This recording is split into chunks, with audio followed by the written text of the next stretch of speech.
凌晨3点，你从深度睡眠中突然醒来，你的意识无比清晰，甚至能听见远处空调运作的微弱噪音。你想翻个身继续睡，但就在这一秒，一股冰冷的恐惧瞬间席卷全身。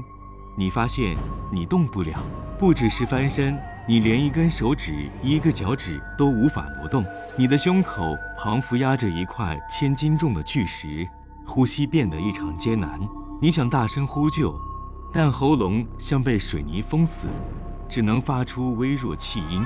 更可怕的是，在视线边缘，你感觉阴影正在扭动，一个漆黑影子正缓缓靠近。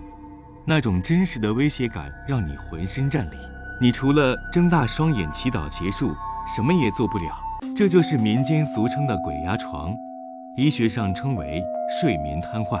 从中世纪传说中吸取精气的梦魔，到亚洲文化的灵魂出窍，人类花了数千年试图解释这种极致的恐惧。但神经科学告诉我们，这是一场大脑与肉体间的通讯事故。今天我们要带你走进大脑控制室，看看那个夜晚发生了什么。要理解睡眠瘫痪，得先聊聊快速动眼期，也就是 REM 睡眠。这是你做梦最剧烈的阶段，为了防止你在梦里做出动作，大脑进化出一种神奇的保护机制——肌肉麻痹。当你进入 REM 阶段，脑干会发出指令，切断讯号传递。简单来说，大脑在梦境开始前，先拔掉了肉体的插头。通常情况下，当你醒来时，大脑会同步恢复肌肉控制。但在睡眠瘫痪发生的那一刻，出现了致命的时间差，你的意识中心提前苏醒了，但解锁开关却出现了卡顿。结果就是你的灵魂已回到现实，身体却还被锁在安全模式。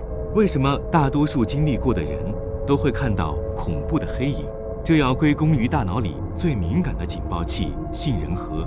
当你发现身体动弹不得，杏仁核会瞬间切换到战或逃模式，它疯狂地扫描周遭环境，试图寻找这份威胁的来源。